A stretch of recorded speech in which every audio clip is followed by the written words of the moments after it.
Hello aspirants, welcome back. இந்த வீடியோவில் நம்ம மார்ச் 2025 முதல் வாரத்தில் நடந்த முக்கியமான நடப்பு நிகழ்வுகள் பற்றி தான் பார்க்க போகிறோம். கண்டிப்பாக இந்த வீடியோ உங்களுக்கு யூஸ்ஃபுல்லாக இருக்கும். மறக்காமல் நோட்ஸ் எடுத்துக்கோங்க. நம்ம ஆல்ரெடி டெஸ்ட் சீரிஸ், அதாவது Indian polity, Indian economy, TNPSC group 4 test series போட்டிருக்கோம். அது இன்னும் பார்க்காதவங்க டிஸ்கிரிப்ஷனில் லிங்க் இருக்குது, செக் பண்ணி பார்த்துக்கோங்க. மறக்காமல் நம்ம சேனலை சப்ஸ்கிரைப் பண்ணி பெல் ஐக்கானை கிளிக் பண்ணிக்கோங்க. இந்த வீடியோ டப்பிங் பண்ணாத கொஞ்சம் நாய்ஸாக இருக்கும். ஸோ நோட்ஸ் எடுக்கிறவங்க மியூட்டில் பண்ணிக்கிட்டு நோட்ஸ் எடுக்கிறது கொஞ்சம் பெட்டராக இருக்கும். பெருநகர சென்னை மாநகராட்சியில் 15ஆக உள்ள மாநகர நிர்வாக மண்டலங்களின் எண்ணிக்கையை 20ஆக உயர்த்த தமிழக மாநில அரசு உத்தரவு பிறப்பித்துள்ளது. அதாவது தற்போது 15ஆக இருக்கிற மாநகர நிர்வாக மண்டலங்களை 20ஆக உயர்த்த போகுது.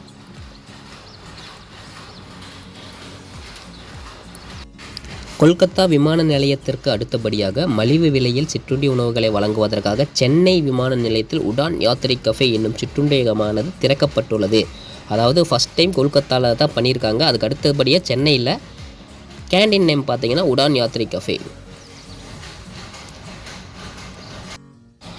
நிறுவனங்கள் அதன் எண்ணெய் அகலெடுப்பு ஆய்வு உரிமைகளுக்கான ஏலங்களை சமர்ப்பிக்க அழைப்பு விடுக்கின்ற வகையில் சுதந்திரமாக உற்பத்தி தொகுதிகளை தேர்ந்தெடுத்து உரிமம் பெறுதல் திட்டத்தின் 10வது சுற்று ஏலத்தின் ஒரு பகுதியாகும். எத்தனாவது சுற்று? 10வது சுற்று ஏலத்தின் ஒரு பகுதியாகும். தென் தமிழகத்தின் மன்னார் வளைகுடாவில் ஆழ்கடல் பகுதியில் 9990 சதுர கிலோமீட்டர் பரப்பளவானது பெட்ரோலியம் மற்றும் இயற்கை எரிவாயு அமைச்சகத்தினால் வழங்கப்பட்ட ஹைட்ரோ கார்பன் ஆய்வுக்கான மிக சமீபத்திய ஒரு ஏல குத்தகை ஒப்பந்தத்தில் சேர்க்கப்பட்டுள்ளது. எத்தனை சதுர கிலோமீட்டர்? 9990. ஆப்பிரிக்க ஆசிய கிராமப்புற மேம்பாட்டு அமைப்பு ஆனது புதுடெல்லியில் நடைபெற்ற அதன் 21வது பொது மாநாட்டின் பொதுக்கூட்டத்தில் 2025 மற்றும் 2027 ஆண்டு வரையிலான 3 ஆண்டுகளுக்கான ஒரு காலகட்டத்திற்கான வேண்டி தலைமை பொறுப்பிற்கு இந்தியாவை ஒருமனதாக தேர்ந்தெடுத்துள்ளது. மிக நல்ல ஆரோக்கியத்திற்கு நமது உணவில் புரதத்தினை உள்ளடக்க செய்வதன் ஒரு பெரும் முக்கியத்துவத்தை குறிக்கும் வகையில் ஒவ்வொரு ஆண்டும் பிப்ரவரி 27ஆம் தேதியன்று உலக புரத தினமானது கொண்டாடப்படுகிறது. அதாவது உலக புரத தினம் இப்பொழுது பிப்ரவரி 27ஆம் தேதி. கத்தார் நாட்டின் தோஹோ நகரில் நடைபெற்ற இறுதிப் போட்டியில் ஈரான் வீரரை தோற்கடித்து இந்தியாவின் பங்கஜ் அத்வானி 2025ஆம் ஆண்டு ஆடவருக்கான ஆசிய ஸ்னூக்கர் சாம்பியன்ஷிப் போட்டியில் பட்டத்தை வென்றார். என்ன போட்டியில்? ஸ்னூக்கர் சாம்பியன்ஷிப் போட்டியில். 2025-2026ஆம் ஆண்டு கல்வியாண்டு முதல் அந்த மாநிலத்தில் உள்ள சிபிஎஸ்இ, ஐசிஎஸ்இ, ஐபி மற்றும் பிற வாரியங்களுடன் இணைக்கப்பட்ட பள்ளிகளில் 1 முதல் 10ஆம் வகுப்பு வரையிலான மாணவர்களுக்கு தெலுங்கு மொழியினை கட்டாய பாடமாக கற்பிக்க தெலுங்கானா அரசு உத்தரவு பிறப்பித்துள்ளது. அரக்கோணத்தில் உள்ள மத்திய தொழில்துறை பாதுகாப்பு படையில் ஆட்சேர்ப்பு பயிற்சி மையமானது சோழ இளவரசரின் நினைவாக ராஜாத்திய சோழன் தக்கோலம் என மறுபெயரிடப்பட்டுள்ளது. மத்திய தொழில்துறை பாதுகாப்பு படை எங்கு உள்ளதுன்னா அரக்கோணத்தில் உள்ளது. 2வது இந்திய ஐரோப்பிய ஒன்றிய வர்த்தக மற்றும் தொழில்நுட்ப சபை கூட்டமானது புதுடெல்லியில் நடைபெற்றது. புதுடெல்லியில் நடைபெற்றது. நோபல் பரிசு பெற்றவரும் ஒரு சமூக சீர்திருத்தவாதியுமான கைலாஷ் சத்யார்த்தி எனப்படும் தனது சுயசரிதையை வெளியிட்டார். தியாசாலை ஒரு சக்கர நாற்காலி அன்றாட வாழ்வில் ஏற்படுத்தும் நேர்மறையான தாக்கத்தினை கொண்டாட செய்வதற்கு மார்ச் 1ஆம் தேதியன்று சர்வதேச சக்கர நாற்காலி தினம் அனுசரிக்கப்படுகிறது. சர்வதேச சக்கர நாற்காலி தினம் எப்போது அனுசரிக்கப்படுதுன்னு கேட்டிங்கன்னா மார்ச் 1ஆம் தேதி.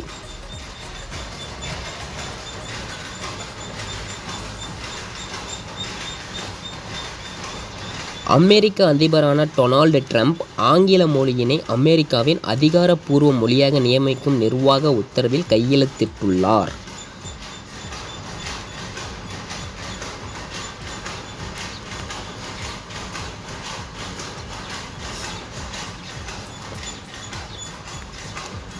டெசர்ட் ஹண்ட் 2025 எனப்படுகின்ற இந்தியாவின் ஒருங்கிணைந்த முப்படைகளின் ஒரு சிறப்பு படை பயிற்சியானது ஜோத்பூர் விமானப்படை நிலையத்தில் நடத்தப்பட உள்ளது. அதாவது டெசர்ட் ஹண்ட் 2025 எனப்படுகின்ற இந்தியாவின் ஒருங்கிணைந்த முப்படைகளின் ஒரு சிறப்பு படை. இந்திய வானிலை ஆய்வுத்துறை அதாவது IMD தரவுகளின்படி 2025ஆம் ஆண்டு பிப்ரவரி மாதமானது 125 நாடுகளில் இல்லாத அளவிற்கு இந்தியாவில் மிகவும் வெப்பம் அதிகமான ஆண்டாகும்.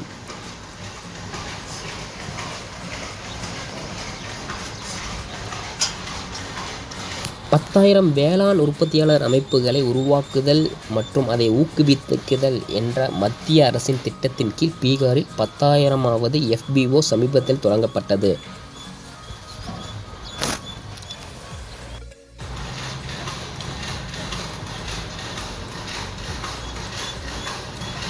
பொது சுகாதார அமைப்பின் முறையான மற்றும் உதாரணமாக கொள்ளக்கூடிய நடைமுறைகள் மற்றும் புத்தாக்கங்கள் குறித்த 9வது தேசிய உச்சி மாநாடானது ஒடிசாவில் பூரி நகரில் நடைபெற்றது.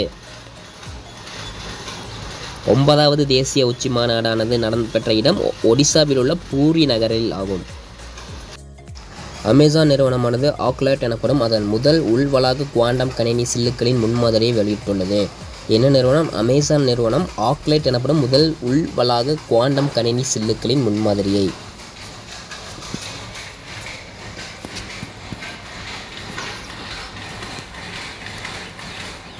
சைடஸ் லைஃப் சயின்ஸ் என்ற ஒரு நிறுவனமானது புதிய வகை இன்ஃப்ளூயன்சியா வைரஸுக்கு எதிராக பாதுகாப்பினை வழங்குவதற்காக வாக்சிஃப்ளூ-4 என்ற தடுப்பூசியை அறிமுகப்படுத்தியுள்ளது. என்ன தடுப்பூசி? வாக்சிஃப்ளூ-4 என்ற தடுப்பூசியை.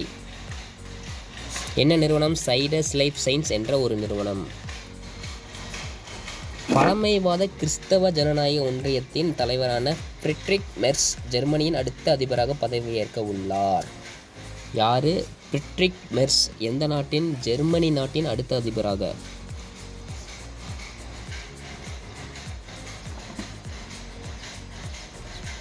UPI மற்றும் ரூபே கடன் அட்டை கொடுப்பனவு முறைகளை ஏற்றுக்கொள்ளும் சூரிய சக்தியில் இயங்கும் இந்தியாவின் முதல் பேடிஎம் கட்டண அங்கீகார ஒழிப்பு பெட்டிகளை பேடிஎம் நிறுவனம் அறிமுகப்படுத்தியுள்ளது.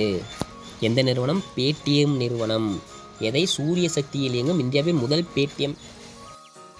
பெண் தொழில் முனைவோர் சுய உதவி குழுக்களுக்கு அதிகாரம் அளிக்கவும் அவர்களின் சிறப்பான கைவினை திறனை நன்கு வெளிப்படுத்தவும் சரஸ் அஜீவிகா மேளா 2025 என்ற நிகழ்வானது உத்தரப்பிரதேசத்தில் நொய்டா நகரில் நடைபெற்றது.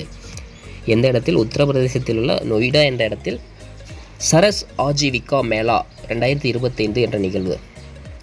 டென்மார்க் நாடானது நிலையான எரிசக்தி தீர்வுகள் என்ற தொழில்துறையில் இரு நாடுகளுக்கும் இடையிலான பல்வேறு கூட்டு முயற்சிகளை அதிகரிக்கவும் கார்பன் நடுநிலைமையை நோக்கிய அவற்றின் உலகளாவிய கூட்டு இலக்கை முன்னோக்கி கொண்டு செல்வதற்காகவும் தனது பசுமை எரிவாயு கூட்டணி இந்திய முன்னெடுப்பினை அறிவித்துள்ளது. எரிசக்தி திறன் வாரியமானது பிரக்ரிட்டி 2025 எனப்படுகின்ற கார்பன் சந்தைகள் குறித்த சர்வதேச மாநாட்டினை புதுடெல்லியில் ஏற்படுத்தியது. எங்கு ஏற்பாடு செய்தது? சர்வதேச மாநாட்டினை புதுடெல்லியில் ஏற்பாடு செய்தது. எதற்காக? கார்பன் சந்தைகள் குறித்த. சென்னை உயர்நீதிமன்றமானது வெவ்வேறு சாதி குழுக்கள் ஒரு தெய்வத்தை வழிபடுவதில் வெவ்வேறு வழிகளை பின்பற்றலாம் என்றும், ஆனால் எந்த ஒரு சாதி குழுவையும் சேர்ந்தவர்கள் ஒரு கோயில் தங்களுக்கு மட்டுமே சொந்தமானது என்று கூறி அதனை நிர்வகிக்க அவர்களுக்கு மட்டுமே பிரத்யேக உரிமையை கோர முடியாது என்றும் தீர்ப்பளித்துள்ளது. பல்லாயிரக்கணக்கான ஆண்டுகளுக்கு நாட்டின் வளங்களை பூர்த்தி செய்யும் திறன் கொண்ட வரம்பற்ற ஆற்றல் மூலத்தினை சீனா கண்டறிந்துள்ளது. எந்த நாடு? சீனா கண்டறிந்துள்ளது.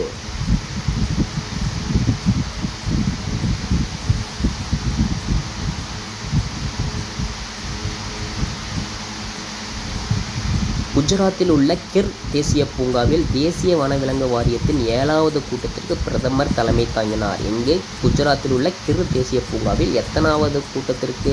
7வது. யார் தலைமை தாங்கியது? பிரதமர். குஜராத்தின் ஜுனாத் நகரில் அமைக்கப்பட்ட உள்ள வனவிலங்கு சுகாதாரம் மற்றும் நோய் மேலாண்மை தொடர்பான பல்வேறு அம்சங்களின் ஒருங்கிணைப்பு மற்றும் நிர்வாகத்திற்கான ஒரு மையமாக செயல்பட உள்ள வனவிலங்குகளுக்கான தேசிய பரிந்துரை மையத்திற்கு பிரதமர் அடிக்கல் நாட்டினார். எங்கு? குஜராத்தில் ஜுனாத் நகரில். அகமதாபாத் மாநகராட்சி கழகமானது பருவநிலை நடவடிக்கைக்காக சுமார் 5,619 கோடி ரூபாயை ஒதுக்கியதுடன் அதன் நிதிநிலை அறிக்கையில் பருவநிலை தொடர்பான அத்தியாயத்தினை உள்ளடக்கிய இந்தியாவின் முதல் உள்ளாட்சி அமைப்பாக மாறியுள்ளது. எத்தனை கோடி? 5,619 கோடி ரூபாய். திறன் மேம்பாட்டு மற்றும் தொழில் முனைவு துறை அமைச்சகமானது நிதி ஆயோக் என்ற அமைப்புடன் இணைந்து நாடு முழுவதும் உள்ள உயர்கல்வி நிறுவனங்களில் மாணவிகளுக்கு கட்டமைப்புசார் ஆதரவினை வழங்குவதனை நோக்கமாக கொண்ட ஸ்வலம்பினி திட்டத்தினை தொடங்கியுள்ளது. அதாவது திட்டத்தின் பெயர் ஸ்வலம்பினி திட்டத்தினை தொடங்கியுள்ளது. மத்திய பஞ்சாயத்து ராஜ் துறை அமைச்சகமானது புதுடெல்லியில் பஞ்சாயத்து ராஜ் அமைப்புகளில் தேர்ந்தெடுக்கப்பட்ட மகளிர் பிரதிநிதிகளின் தேசிய அளவிலான ஒரு பயிரலங்கத்தினை ஏற்பாடு செய்துள்ளது மற்றும் சரக் பஞ்சாயத்து நேத்ரி அபியான் என்ற திட்டத்தினையும் தொடங்கியுள்ளது.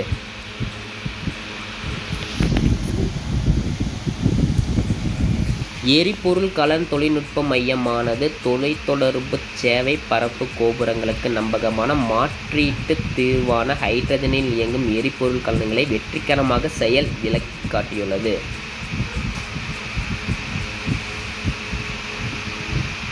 உலகின் உயிரி எரிபொருள் உற்பத்தியில் இந்தியா 3வது இடத்தினை பெற்று உள்ளது என்பதோடு ஜனவரி மாதத்தின் நிலவரப்படி பெட்ரோல் எரிபொருளில் 19.6% எத்தனால் கலப்பு செய்யும் இலக்கினையும் இந்தியா அடைந்துள்ளது.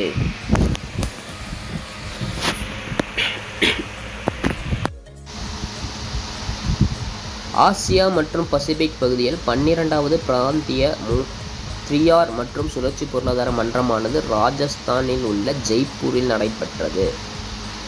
அதாவது என்னது, ஆசிய மற்றும் பசிபிக் பகுதியில் 12வது பிராந்திய 3R மற்றும் சுழற்சி பொருளாதார மன்றம் எங்கு ராஜஸ்தானில் உள்ள ஜெய்ப்பூரில்.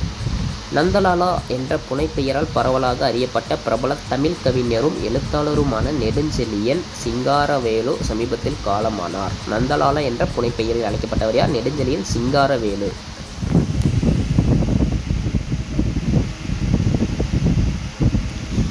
சர்வதேச தற்கொலை தடுப்பு சங்கமானது ஒரு மனநல மருத்துவரும் மற்றும் சென்னை ஸ்னேகா தற்கொலை தடுப்பு மையத்தின் நிறுவனருமான லட்சுமி விஜயகுமார் பெயரில் ஒரு விருதை நிறுவியுள்ளது.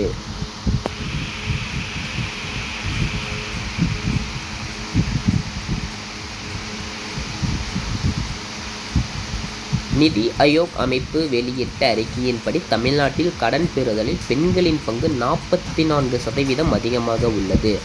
எந்த அமைப்பு வெளியிட்ட அறிக்கையின்படி? நிதி ஆயோக் அமைப்பு வெளியிட்ட அறிக்கையின்படி தமிழ்நாட்டில் கடன் பெறுதலின் பெண்களின் பங்கு 44%. எத்தனை சதவீதம்? 44% அதிகரித்துள்ளது. அசாம் மாநில அரசானது சிராங் ரிப்பு யானைகள் வளங்காப்பகத்தினை அந்த மாநிலத்தின் 8வது தேசிய பூங்காவாக அதிகாரப்பூர்வமாக அறிவித்துள்ளது. எத்தனாவது? 8வது தேசிய பூங்காவாக அதிகாரப்பூர்வமாக அறிவித்துள்ளது. என்ன மாநிலம்? அஸ்ஸாம் மாநிலம். என்ன சரணாலயத்தில்? சிராங் ரிப்பு யானைகள். அமைதி, அகிம்சை அல்லது வன்முறையற்ற தன்மை மற்றும் உலகளாவிய நல்லிணக்கத்தினை மேம்படுத்துவதற்கான இந்தியாவின் முதல் உலக அமைதி மையமானது ஹரியானாவில் குர்கிராமில் திறக்கப்பட உள்ளது. எந்த மாநிலத்தில்? ஹரியானாவில் குர்கிராமில் திறக்கப்பட உள்ளது. உலகின் மிக வயதான, அதாவது 98 வயதான டெஸ்ட் கிரிக்கெட் வீரரான ராட் க்ராஃபர் தென்னாப்பிரிக்காவில் காலமானார்.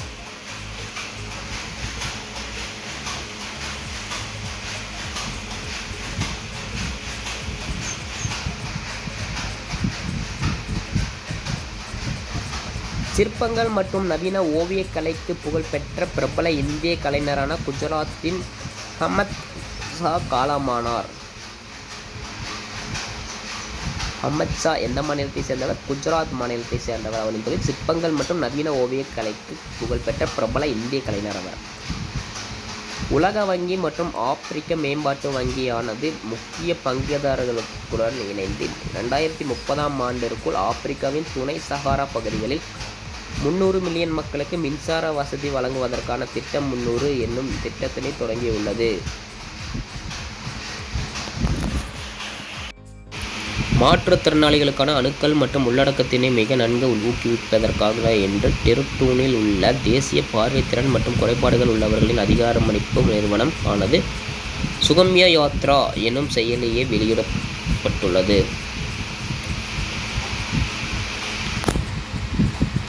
கிரிக்கெட்டில் நமது நாட்டின் சிறந்த இடது கை சுழற்பந்து வீச்சாளரில் ஒருவரான மகாராஷ்டிராவில் பத்மகர் சில்வார் காலமானார். பத்மகர் சில்வார் எந்த மாநிலத்தைச் சேர்ந்தவர்? மகாராஷ்டிரா மாநிலத்தை.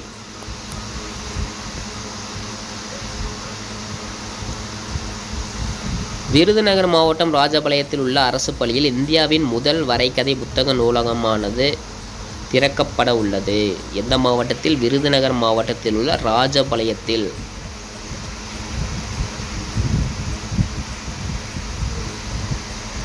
சென்னை உயர் நீதிமன்றமானது வெவ்வேறு சாதி குழுக்கள் ஒரு தெய்வத்தை வழிபடுவதில் வெவ்வேறு வழிகளை பின்பற்றலாம் என்றும், ஆனால் எந்த ஒரு சாதி குழுவையும் சேர்ந்தவரை ஒரு கோயில் தங்களுக்கு மட்டுமே சொந்தமானது என்றும் கூறி அதனை நிர்வகிக்க அவர்களுக்கு மட்டுமே பிரத்யேக உரிமையை கோர முடியாது என்றும் தீர்ப்பளித்துள்ளது.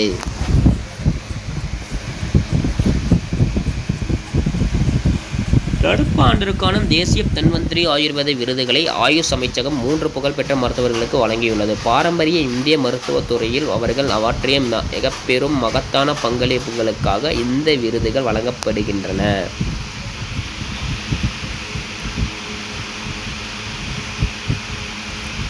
மின் அணுவியல் மற்றும் தகவல் தொழில்நுட்பத்துறை அமைச்சகமானது ஆதார் நல்லாட்சி இணையதளத்தினை தொடங்கியுள்ளது.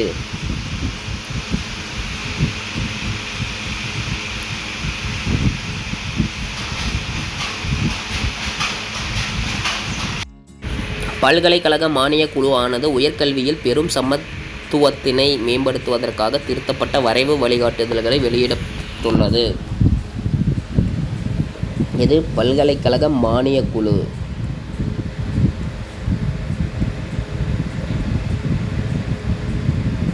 ஐந்து நாட்களுக்குள் ரே, செரு மற்றும் ஆல்ஃபர்ட் என பெயரிடப்பட்ட சில புயல்கள் உருவாகி தற்போது பசிபிக் பெருங்கடலில் சுழன்று கொண்டிருக்கின்றன. என்னென்ன புயல்களின் பேர்? ரே, செரு மற்றும் ஆல்ஃப்ரட்.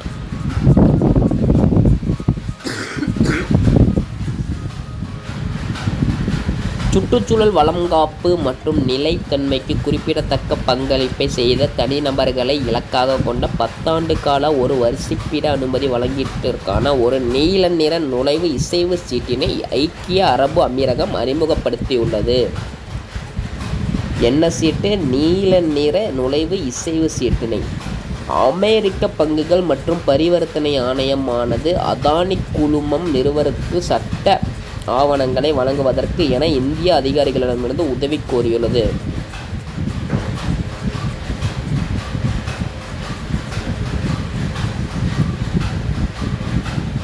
புகையிலை கட்டுப்பாட்டு தொடர்பான உலக சுகாதார அமைப்பின் கட்டமைப்பு உடன்படிக்கையானது நடைமுறைக்கு வந்ததன் 20ஆம் ஆண்டு நிறைவை கொண்டுள்ளது.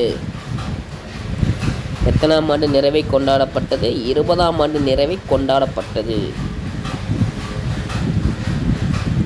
ரோம் நகரில் நடைபெற்ற உயிரியல் பன்முகத்தன்மை உடன்படிக்கை மீதான COP16 மாநாடானது உலகளாவிய அளவில் வளங்காப்பு இலக்குகளுக்கு நிதியளிப்பது தொடர்பான வரலாற்று சிறப்புமிக்க ஒப்பந்தத்தினை எட்டியுள்ளது.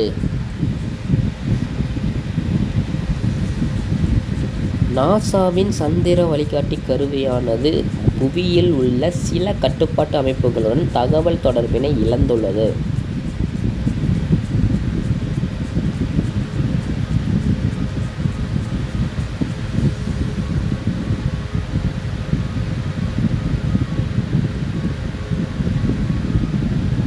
டும்ஸ்டே மீன் என்று பிரபலமாக அழைக்கப்படும் அரிய வகை துடுப்பு மீன் ஒன்று மெக்சிகோவில் பாஜா கலிஃபோர்னியா சுர் கடற்கரைக்கு அருகில் கண்டறியப்பட்டது.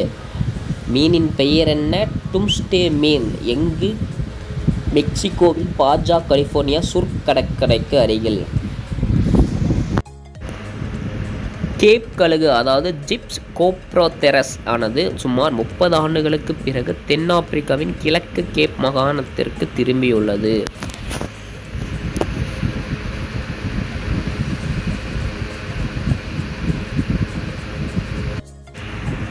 கேரளா மாநிலத்தின் செந்தூரணி வனவிலங்கு சரணாலயத்திலிருந்து எபிலாப்டேசியா இனத்தை சேர்ந்த 2 புதிய வகை குதிக்கும் சிலந்தைகளை ஆராய்ச்சியாளர்கள் கண்டறிந்துள்ளனர்.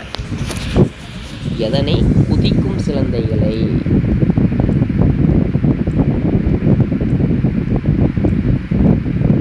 எஸ் வங்கியானது தொடர்ந்து 3வது ஆண்டாக நிலைத்தன்மையில் மிக அதிக மதிப்பீடு பெற்ற இந்தியாவின் முன்னணி வங்கியாக உருவெடுத்துள்ளது. என்ன பேங்க்? எஸ் பேங்க் ஆனது தொடர்ந்து 3வது ஆண்டாக நிலைத்தன்மையின் மிக அதிக மதிப்பீடு பெற்ற இந்தியன் பேங்காக உருவெடுத்துள்ளது.